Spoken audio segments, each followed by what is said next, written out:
50 beat up Ja Rule in Atlanta. Brace yourselves for one of the most talked about feuds in hip-hop history reigniting with a fresh spark. Crazy, man. He said, hold on, go back to that part. Decades may have passed since the first shots were fired between 50 Cent and Ja Rule. What happened, man? 50 beat up Ja Rule in Atlanta. Like, he was there. Rest in peace to Chaz. I know 50 ain't really like that. But the tension still crackles every time their names appear in the same sentence. Many man, Slim switch sides on me. I'm just truthful, like real street shit.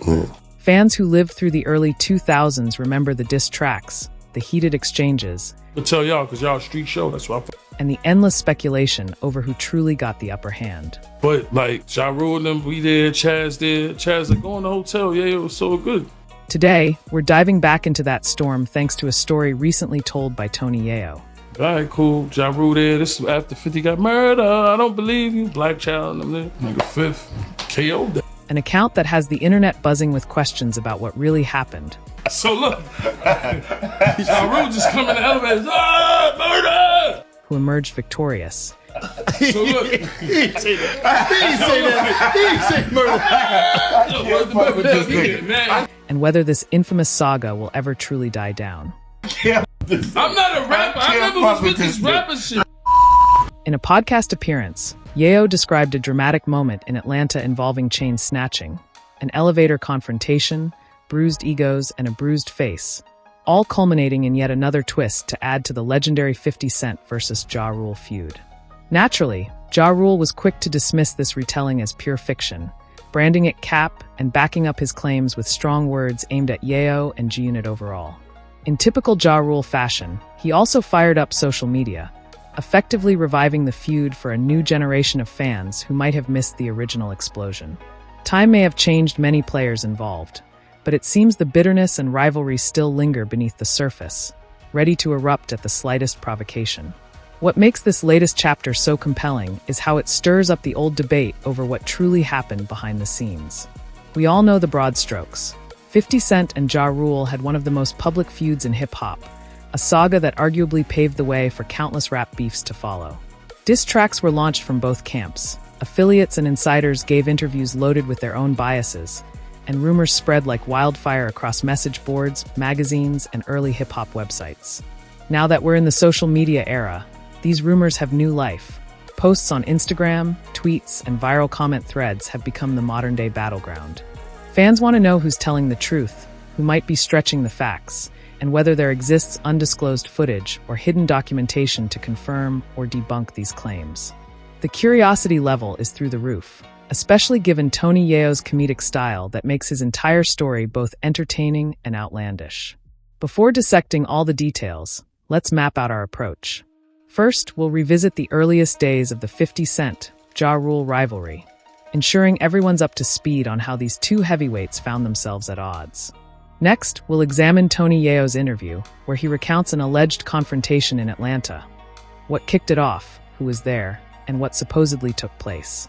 We'll then explore the immediate fallout, Ja Rule's reaction on social media, the mentions of legal action and orders of protection, and the swirl of fan commentary. After that, we'll discuss the comedic barbershop-style spin Yayo applied, blending seriousness and humor in a way that's turned heads online. Then we'll analyze the perspective offered by Urban Politicians TV, which observed that simply losing a fight or getting robbed doesn't define a person's manhood. Yet the comedic delivery here is what got people buzzing. Finally, we'll ponder whether this incident offers anything truly new, or if it's just another layer of folklore in one of hip-hop's longest-running sagas. By structuring it this way, we'll keep the energy high, addressing who, what, where, when, and why, so you can see how each step fits into the broader picture. Let's begin with the backstory that set the stage for this epic, seemingly never-ending rivalry. The seeds of discord between 50 Cent and Ja Rule can be traced back to Queens, New York, where both artists grew up. They had some undeniable similarities. Both were hustling to break out in rap, both had roots in street life that influenced their music, and both wanted the top spot in the industry. In early interviews, it's clear they crossed paths in some capacity before the feud, but something went awry. Some say it started with a chain-snatching incident. Aptly, chain-related mishaps keep popping up in this rivalry. Others believe it was a clash of personalities or a misunderstanding that blew up. Whatever the true catalyst, by the early 2000s, 50 Cent was unloading scathing diss tracks aimed at Ja Rule and Murder Incorporated, and Ja Rule was returning fire. This rivalry deeply shaped both artists' careers. Ja Rule had already established himself with radio-friendly hits and an R&B-tinged style that dominated the charts. 50 Cent, backed by Eminem and Dr. Dre, burst onto the scene as an underdog with a more aggressive rap style, declaring war on his competition. For a time, 50 Cent felt unstoppable. His debut album soared, and he built a movement around G-Unit that included Tony Yayo, Lloyd Banks, and Young Buck, each developing their own loyal fan bases. Meanwhile, Ja Rule contended with legal challenges surrounding Murder Incorporated and shifting public perception. The feud took its toll, especially with 50 Cent ceaselessly attacking him in the media. Even though new beefs arose in hip-hop over the years, the 50 Cent, Ja Rule rivalry still holds legendary status, ensuring it never truly fades. Now flash forward to Tony Yayo's recent interview on a podcast hosted by Wallow and Gilly. Known for his unfiltered anecdotes, Yayo recounted what he calls historic stories, painting a scene of 50 Cent allegedly beating up Ja Rule in Atlanta, stealing a chain, and leaving him with a noteworthy bruise. According to Yayo, it sounds straight from a cinematic script. A tense hotel environment, an elevator showdown, bystanders from Murder Incorporated, like Black Child, and someone named Chaz trying to maintain peace. Yayo claims that 50 landed a single, sharp punch, enough to KO or nearly KO Ja Rule, and then flaunted the chain in an elevator afterward. The comedic twist lies in how Yayo narrates these events. He jokes about cookies on Ja's face and mimics the word murder in an elongated way, prompting laughter on the podcast. It's less like a sober recollection and more like a barbershop story, possibly exaggerated, but laced with enough real detail to keep listeners engaged. Yayo also peppers in references to studio sessions with Dr. Dre, early days in Los Angeles, and run-ins with Kanye West, setting a scene of hip-hop's past glory. This abrupt shift from starstruck industry tales to sudden hotel brawls underscores the dramatic flair of his storytelling. Whether you take it as comedic gold or question its veracity, the interview segment is undeniably entertaining. Almost immediately after the interview went live, Ja Rule fired back on social media. Labeling Yayo's story cap, he included clown and rat emojis, while also invoking references to G-Unit's alleged orders of protection and possible lawsuits. Ja teased that Yayo and his crew had turned to legal measures at some point, calling Tony Yayo by his real name, Marvin Bernard, and claiming, "I know who I paid." The tension spiked as Ja Rule's posts threatened to bring real heat, saying he would beat earth, wind, and fire out of Yayo if he ever felt the need. The sincerity of these threats is up for debate, but social media lit up with fans taking sides, turning the situation into a top trending topic. If the main objective was to reignite interest in an old rivalry, mission accomplished. Beneath the surface, though, lies a deeper reality. The original conflict went beyond just verbal sparring. It included genuine street-level implications and swirling allegations.